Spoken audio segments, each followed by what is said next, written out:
রহমান, তিনি কোরআন শিখিয়েছেন। দয়ার সাগর, যার দয়ার কোনো শেষ নাই, সমস্ত দয়ার ভিতরে শ্রেষ্ঠ দয়া হচ্ছে তিনি মানুষকে কোরআন শিখিয়েছেন। সুবহানাল্লাহ ওয়া বিহামদিহি। তিনি আমাদেরকে কোরআন দান করেছেন। কোরআন হচ্ছে জ্ঞানের উৎস। আল্লাহ যে জিনিসটা শিখালেন, এই জিনিসটাই, জ্ঞানটা কার? বুঝেন না কথা? এই জ্ঞানটা কার? আল্লাহ পাকের। আমাদেরকে আল্লাহ পাক জ্ঞান দান করেছেন। জ্ঞান হচ্ছে দুই প্রকার, একটা হচ্ছে ওহীভিত্তিক জ্ঞান, আর একটা হচ্ছে গায়রে ওহীভিত্তিক জ্ঞান। ওহীর জ্ঞানটা আসে কার কাছ থেকে? চিল্লায় কোন কার কাছ থেকে? আল্লাহর কাছ থেকে আসে ওহীর জ্ঞান। আর মানুষের কাছে যে জ্ঞানটা আছে, এটা হলো তার মন মস্তিষ্ক প্রসূত জ্ঞান। আমাদের কাছে যত জ্ঞান আছে, এই জ্ঞানটাকে আল্লাহ পাক বলেছেন ওয়ামা উতীতুম মিনাল ইলমি ইল্লা কালিলা। তোমাদেরকে খুব সামান্যতম জ্ঞান দেওয়া হয়েছে, খুবই সামান্যতম জ্ঞান তোমাদেরকে দেওয়া হয়েছে। আচ্ছা, আপনারা বলুন, একটা ছোট্ট পাখি আটলান্টিক মহাসাগরের ভেতরে তার ঠোঁটটাকে ডুবিয়ে তারপরে সে যদি ঠোঁটটা তোলে, তাহলে আটলান্টিকের পানি কমবে কতখানি? হ্যাঁ, অনেক কমে যাবে নাকি? আটলান্টিক টের পাবে যে কারো একটা ঠোঁট ঢুকছিল এর মধ্যে? টেরও পাবে না। আটলান্টিক মহাসাগরের ভিতরে পাখি তার চঞ্চুটা ঢুকিয়ে দিয়ে যতটুকুন পানি উঠাতে সক্ষম হয় না। ওহীর জ্ঞান বাদ দিয়ে গোটা পৃথিবীতে মানুষের যত জ্ঞান আছে, মানব সৃষ্টির প্রথম দিন থেকে নিয়ে আজ পর্যন্ত, এখান থেকে নিয়ে কিয়ামত পর্যন্ত যত জ্ঞান এসছে এবং যত জ্ঞান হবে মানুষের, সমস্ত জ্ঞান এক জায়গায় করলে আল্লাহ সুবহানাহু ওয়া তাআলার অনন্ত অসীম জ্ঞানের মহাসমুদ্রের ভেতর থেকে পাখি যেমন আটলান্টিক থেকে যতটুকুন পানি উঠাতে পেরেছে, বিশ্বের মানুষ আল্লাহর জ্ঞান থেকে অতটুকুনও তুলতে পারে না। ওয়ামা উতীতুম মিনাল ইলমি ইল্লা কালিলা। খুব সামান্যতম জ্ঞান তোমাদেরকে দেওয়া হয়েছে। আমি অবাক হই যখন আল্লাহ পাকের কোরআনে কারীমের এই আয়াত যখন স্টাডি করি, যখন পড়াশোনা করি, মুতালা করি, অবাক হয়ে যাই। মানুষকে সামান্যতম জ্ঞান দেওয়া হয়েছে। আল্লাহ বলছেন সামান্যতম জ্ঞান।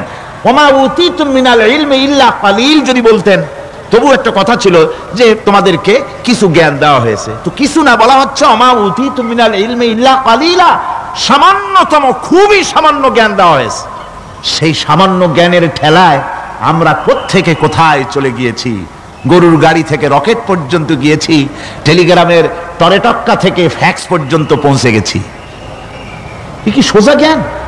এখান থেকে এই মাহফিলের ছবি, নিউজ, ভিউজ এন্ড পিকচার একত্রিত করে ছবি করে আপনি ফ্যাক্সের মেশিনে ঢুকিয়ে দিলেন, কোড নাম্বার টিপি দিলেন, লন্ডন, আমেরিকা, জেদ্দা, বিভিন্ন জায়গায় দিয়ে দিলেন। মিনিট লাগবে না, কয়েক সেকেন্ডের ভিতরে এই মাহফিলের পূর্ণ ছবি এবং খবর সে দেশের পত্রিকায় ছাপা হতে পারবে। কি আজীব! অথচ আল্লাহ পাক বলছেন সামান্যতম জ্ঞান।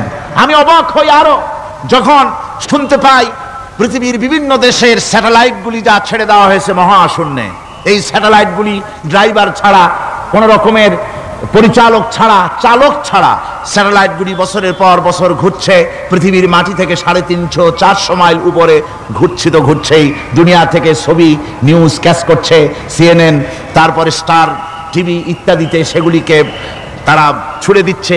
এভাবে করে যে দেশ থেকে যে দেশের স্যাটেলাইট সে দেশের পারপাস সার্ভ করতেছে।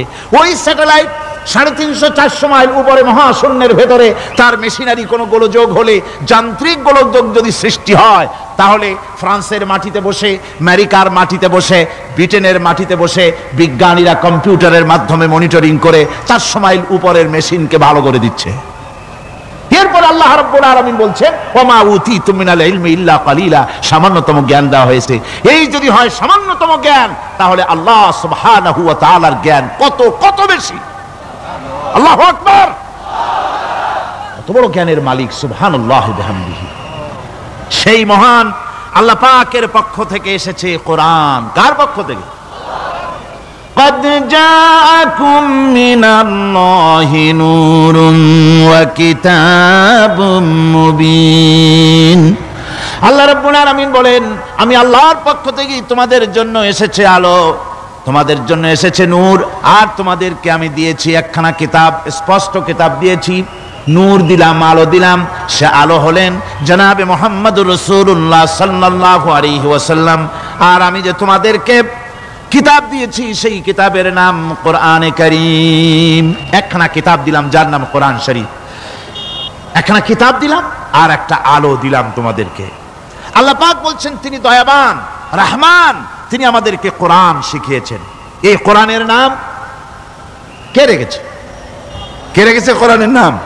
আল্লাহ। নাম শুধু কোরআনের নাম কোরআন নয়, শুধু কোরআনের নাম কোরআন, কোরআনের নাম ফুরকান, কোরআনের নাম হুদা, কোরআনের নাম শিফা তানজিল, কোরআনের নাম কিতাব, কোরআনের নাম জিক্র।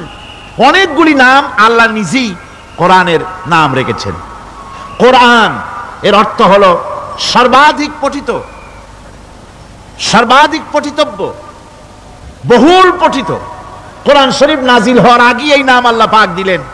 আর আজ দেখা গেল পৃথিবীর বুকে কোরআনের চাইতে বেশি পড়া হয়েছে এমন একটা বইয়ের নাম কোন? বলেন, এমন একখানা কিতাবের নাম বলেন যে কিতাবখানা কোরআনের চাইতে সবচাইতে বেশি পড়া হয়েছে, এমন একটা কিতাবের নাম বলতে পারবেন? পারবেন না। কোরআন সর্বাধিক পঠিত কিতাব। আল্লাহ রাব্বুল আলামিন এই কিতাবকে অবতীর্ণ করেছেন। আলিফ লাম রা কিতাবুন আনজালনাহু ইলাইকা লিতুখরিজান নাসা মিনাজ যুলুমাতি ইলান নূর। আলিফ লাম রা, গোটা পৃথিবীর মানুষের মুখে আল্লাহ রাব্বুল আলামিন তালা লাগিয়ে দিয়েছেন, চ্যালেঞ্জ করেছেন, দুনিয়ার সব বোঝো। কত ভাষাবিদ পৃথিবীতে আছে, আরবি ভাষায় যারা পিএইচডি করেছে, ডিগ্রি করেছে, বড় বড় নাম যারা ভাষাবিদ, তারা যদি সম্ভব হয় তাহলে তারা বলুক আলিফ লাম রা এর অর্থ কি। আলিফ লাম মিম হা মিম আইন সিন কফ ইয়াসিন তাহা, পারবে কেউ এর অর্থ করতে? ওয়াল্লাহু আ'লামু বিমুরাদ। এর অর্থ কেবলমাত্র আল্লাহ এবং তার বান্দা যার প্রতি এই কিতাব অবতীর্ণ করা হয়েছে তিনিই বুঝতে পারেন। আল্লাহ পাক বলছেন কিতাবুন আনজালনাহু ইলাইকা, আমি আপনার প্রতি একখানা কিতাব অবতীর্ণ করেছি, লিতুখরিজান নাসা মিনাজ যুলুমাতি ইলান নূর। একখানা কিতাব দিয়েছি, সুবহানাল্লাহি বিহামদি। এমন একখানা কিতাব দিলাম যেই কিতাবের সম্পূর্ণ কিতাবখানা 30 পারা কোরআন শরীফে কিতাব, যার প্রতিটি সূরা কিতাব, যার প্রতিটি আয়াত কিতাব, যার প্রতিটি শব্দ কিতাব, যার প্রতিটি অক্ষর কিতাব। এমন বিশাল কিতাব আল্লাহ রাব্বুল আলামিন আজিম কিতাব দান করলেন। আল্লাহ পাক বলেন এই জন্য দান করেছি যাতে করে আপনি মানব মণ্ডলীকে অন্ধকারের ভিতর থেকে আলোর দিকে নিয়ে আসতে পারেন। এই জন্যই এই কোরআন আমি আপনার প্রতি নাজিল করেছি। কোরআনে কারীম আল্লাহ পাক অবতীর্ণ করেছেন মানুষের কাছে, অর্থাৎ রাসূল করিম সাল্লাল্লাহু আলাইহি ওয়াসাল্লামের কাছে। এক সময় এইভাবে নাজিল হয়নি, 30 পারা কোরআন একসাথে আসেনি। এসছে কিভাবে? ধারাবাহিকভাবে আস্তে আস্তে একটু একটু করে আল্লাহ পাক অবতীর্ণ করেছেন। এই কোরআন আল্লাহ নাজিল করলেন, তিনি বললেন আর রহমান আল্লামাল কোরআন। রহমান, তিনি কোরআন শিক্ষা দিয়েছেন, এমন কোরআন যে কোরআনে কোনো ভুল নাই। জোরে কোন সুবহানাল্লাহ। দেখেন যত রকমের বই মানুষে লেখে, বাংলা, ইংরেজি, উর্দু, ফার্সি, যত রকমের ভাষায় হোক, যত বই লেখা হয়, বইয়ের ভূমিকায় গ্রন্থকার তিনি লেখেন এই বই লিখতে গিয়ে ভুল ভ্রান্তি হয়ে যেতে পারে। যদি কারো চোখে ধরা পড়ে জানিয়ে দিলে পরবর্তী সংস্করণে তা পরিশুদ্ধ করতে বাধ্য থাকিব, এরকম কথা বলে না? না, এরকম বলে যে আমি একখান বই লিখছি, এ বইয়ের মতো নির্ভুল বই আর কেউ লিখতে পারে নাই। এমন বাপের বেটার পৃথিবীতে জন্মাইছে কেউ? কেউ জন্মিয়েছে? কেউ জন্ম। এবং বইয়ের সূচনায় কোন গ্রন্থকার নিজের প্রশংসা দিয়ে বই শুরু করে না, বই শুরু করে নিজের দুর্বলতা দিয়ে। বই লিখতে গিয়ে ভুল হতে পারে, ছাপার ভুল হতে পারে, আমার ভুল হতে পারে, এটা সবাই লেখে। এই একখানা কিতাব তামাম পৃথিবীর বুকে অদ্বিতীয় কিতাব। এই কিতাবের রচয়িতা, এই গ্রন্থের অথার, এই মহাগ্রন্থের মালিক, তিনি এই গ্রন্থ শুরু করেছেন নিজের প্রশংসা দিয়া। জোরে বলেন সুবহানাল্লাহ। কোরআন কভার খোলা মাত্রই গ্রন্থকারের প্রশংসা শুরু হয়ে গেল, আলহামদুলিল্লাহি রাব্বিল আলামিন। পড়েন সবাই, আলহামদুলিল্লাহি রাব্বিল আলামিন। সমস্ত প্রশংসা, যাবতীয় প্রশংসা ওই আল্লাহ সুবহানাহু ওয়া তাআলার, যিনি तमाम বিশ্ব জাহানের যিনি স্রষ্টা, পালনে ওয়ালা রব। সুতরাং তার প্রশংসা দিয়ে শুরু হলো। বইয়ের অথার যিনি, কিতাবের অথার যিনি, গ্রন্থের মালিক যিনি, তার নিজের প্রশংসা দিয়ে বই শুরু হয়ে গেল। সামনে এগোলেন, এবার কিতাব সম্পর্কে চিন্তা আসতে পারে, ভুল টুল আছে নাকি? কিতাব খোলা মাত্রই প্রশংসার পরে দেখতে পাবেন, যালিকাল কিতাবু লা রাইবা ফীহি, এই কিতাবের ভিতরে, এই সেই কিতাব যার ভিতরে কোনো ভুল নাই, কোনো সন্দেহের অবকাশ নাই। বিরাট চ্যালেঞ্জ আল্লাহ পাক করেছেন। পৃথিবীতে আল্লাহকে অস্বীকার করেছে এমন বহু পাপিষ্ঠ নরাধম নরপশু মানুষ মানব সমাজে জন্মায়েছে যারা আল্লাহকে অস্বীকার করেছে, আছে না? আছে না? কিন্তু এ কথা কেউ আজও বলেনি যে কোরআন শরীফ মানুষের তৈরি। এ কথা বলে কেউ প্রমাণ দিতে পারেনি, এ কথা বলার সাহসও কেউ রাখে না। তার কারণ, কেউ যদি বলে যে কোরআন মানুষের তৈরি, তাহলে তাকে বলা হবে যে তাহলে মানুষের তৈরি যখন, তুমিও তো মানুষ, একখানা তৈরি করো। আজ পর্যন্ত এই চ্যালেঞ্জের মোকাবেলা কেউ করতে পারেনি। আল্লাহ রাব্বুল আলামিন বলেন, আমি ইয়াকুলুনা ইফতারাহু কুল ফাতু বিসূরাতিন মিন মিসলি ওয়াদউ মান ইসতাতা'তুম মিন দুনিল্লাহি ইন কুনতুম সাদিকিন। ও নবী, ওরা কি কথা বলে যে কোরআন মানুষের বানানো? যদি তাই হয়, আপনি বলুন যে তোমরা তোমাদের যত রকমের সাহায্যকারী আছে সমস্ত সাহায্যকারীদের সাথে নাও আর কোরআনের সূরার মতো করে সূরা বানাও। এরপরে আল্লাহ রাব্বুল আলামিন আবার চ্যালেঞ্জ করলেন, কুল ইন ইসতামাতিল ইনসু ওয়াল জিন্নু আইয়াতু বিমিসলি হাযাল কুরআন। আপনি বলুন, तमाम পৃথিবীর মানুষ আর জেনেরা সব একত্রিত হয়ে যাও, সবাই একত্রিত হয়ে কোরআনে কারীমের সূরার মতো করে সূরা বানায় নিয়ে আসো যদি তোমাদের পক্ষে সম্ভব হয়। আল্লাহ পাক বলেন, লা ইয়াতুনা বিমিসলিহি ওয়ালাউ কানা বা'দুহুম লিবা'দিন যাহিরা। তোমরা যদি জেনেদের সাহায্যকারী মানুষ হও, মানুষের সাহায্যকারী জেনেরা হও, तमाम পৃথিবীর মানুষ আর জেন একত্রিত হয়ে প্রচেষ্টা চালালেও আল্লাহর কোরআনের সূরার মতো করে একটা সূরা কেউ বানাতে পারবে না। পারবে? পেরেছে কেউ? আজও পর্যন্ত কেউ কোরআনে কারীমের সূরার মতো করে একটা সূরা কেউ এই পৃথিবীতে বানাতে পারেনি, কারো পক্ষে এটা সম্ভব হয়নি। আল্লাহ রাব্বুল আলামিন আবার চ্যালেঞ্জ করেন, ইন কুনতুম ফি রাইবিম মিম্মা নাযালনা আলা আবদিনা ফাতু বিসূরাতিন মিন মিসলি ওয়াদউ শুহাদাআকুম মিন দুনিল্লাহি ইন কুনতুম সাদিকিন। আমি আমার বান্দার উপরে যে কিতাব অবতীর্ণ করেছি এর ভিতরে সন্দেহ আছে বলে যদি মনে করো এর ভিতরে সন্দেহ আছে মানুষের বানানো, এমনটি যদি সন্দেহ হয় তাহলে কোরআনের সূরার মতো করে একটা সূরা বানাও, ছোট্ট একটি সূরা বানাও।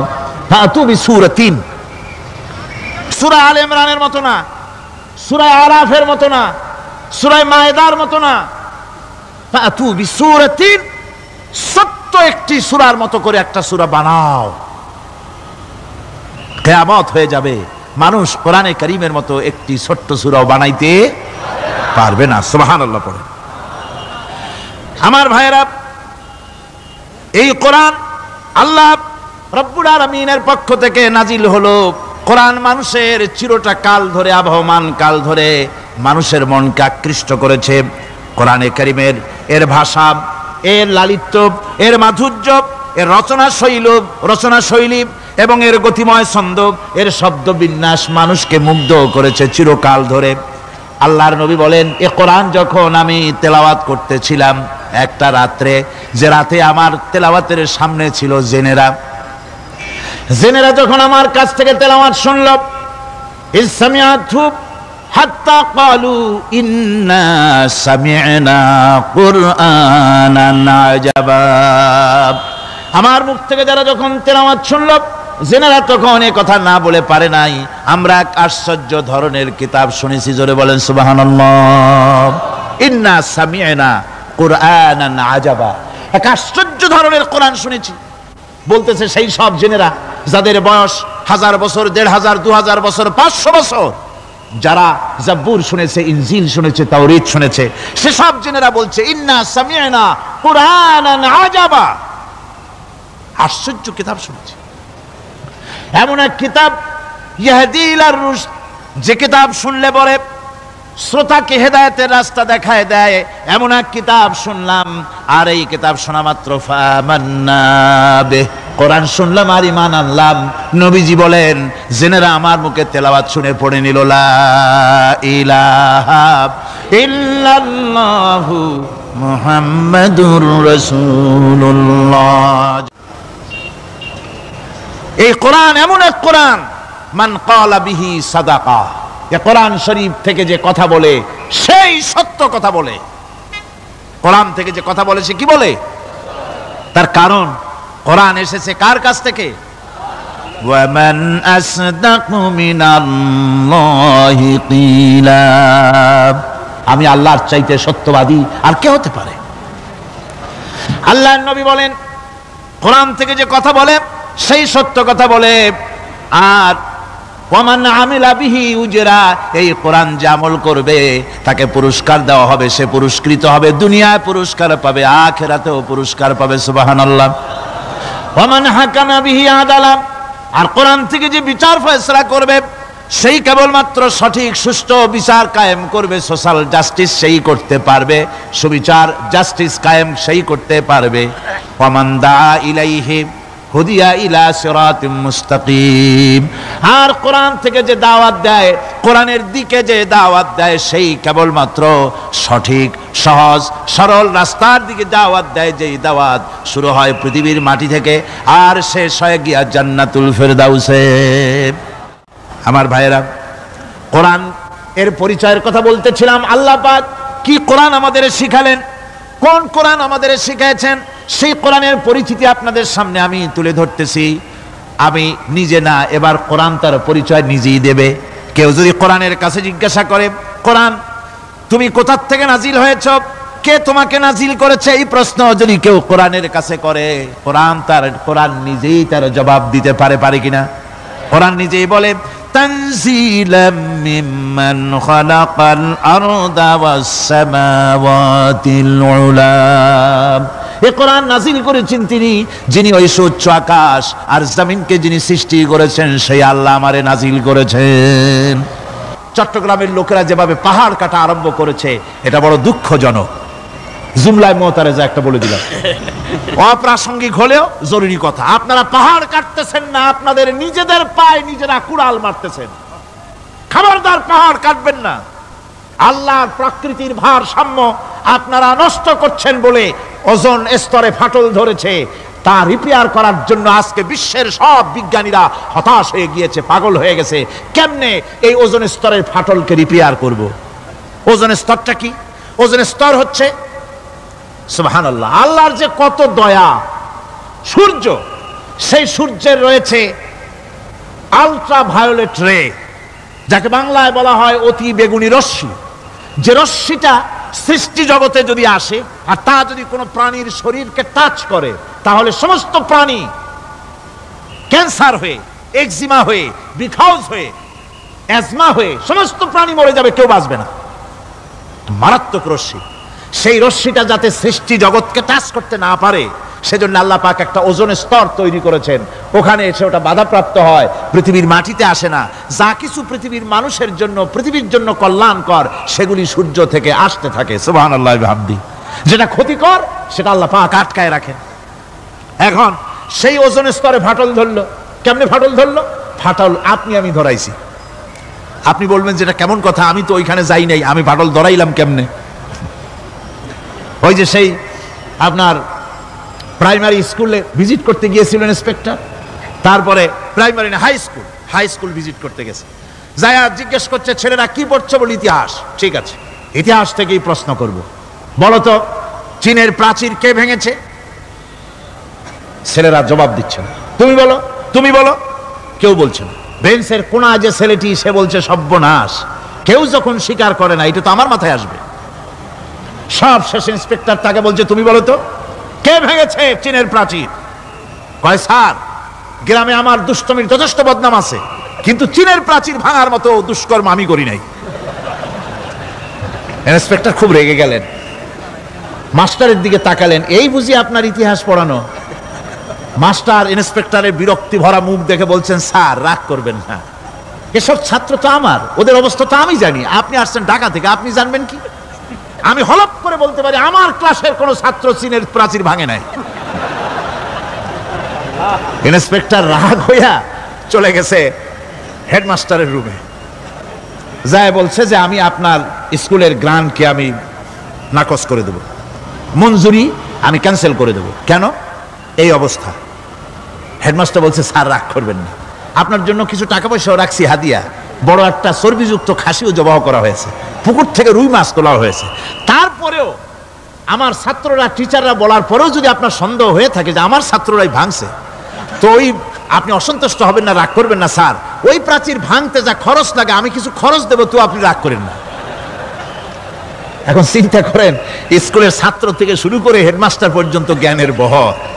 তো বলতেছিলাম আপনি আমি ওজন স্তরে ফাটল ধরিয়েছি, তার অর্থ এই নয় যে আপনারা গিয়ে ওখানে কুড়াল মারিয়ে ওটারে ভাঙছেন। তাহলে ওটা কি হয়েছে? কোরআনে কারীমে রব্বুল আলামিন বলেন ওয়ামা আসাবাকুম মিন মুসিবাতিন ফাবিমা কাসাবাত আইদিকুম ওয়া ইয়াফু আন কাসীর। যত বিপদ তোমাদের উপর আরোপিত হয়, সমস্ত বিপদ তোমাদের দুই হাতের কামাই করা। কে বলছেন? আল্লাহ পাক। ওজন স্তরে ফাটল ধরেছে, এটা বিপদ, বিশ্বের সমস্ত মানব সভ্যতা সৃষ্টি জগতের জন্য বিপদ। এই বিপদের জন্য দায়ী পৃথিবীর মানুষ। কিরকম? সেটা হচ্ছে গাড়ির পেছন থেকে যে কালো ধোঁয়া বের হয়, কল কারখানার চিমনি থেকে যে কালো ধোঁয়া বের হয়, এই কালো ধোঁয়াগুলি, তারপরে সমস্ত কেমিক্যাল উইপেন সেগুলি যে টেস্ট করা হয়, তার রিয়াকশন ইত্যাদি, এই কালো ধোঁয়া এবং সমস্ত মারণাস্ত্রগুলি এক্সপেরিমেন্ট করার সমস্ত এই রিয়াকশনগুলি সবগুলি গিয়ে ওই ওজন স্তরে ফাটল ধরিয়ে দিয়েছে। আস্তে করে পাতলা হয়ে এটা ফেটে গিয়েছে, অতি বেগুনি রশ্মি আসা শুরু করেছে। এটাকে বন্ধ করার জন্য বিজ্ঞানীরা আজ মরিয়া হয়ে গিয়েছে। ইনশাআল্লাহ আল্লাহ পাক তার বিজ্ঞানীদের মানুষের মাথায় বুদ্ধি এনে দিবেন, রিপেয়ারও হয়ে যাবে ইনশাআল্লাহ। সবাই বলেন ইনশাআল্লাহ।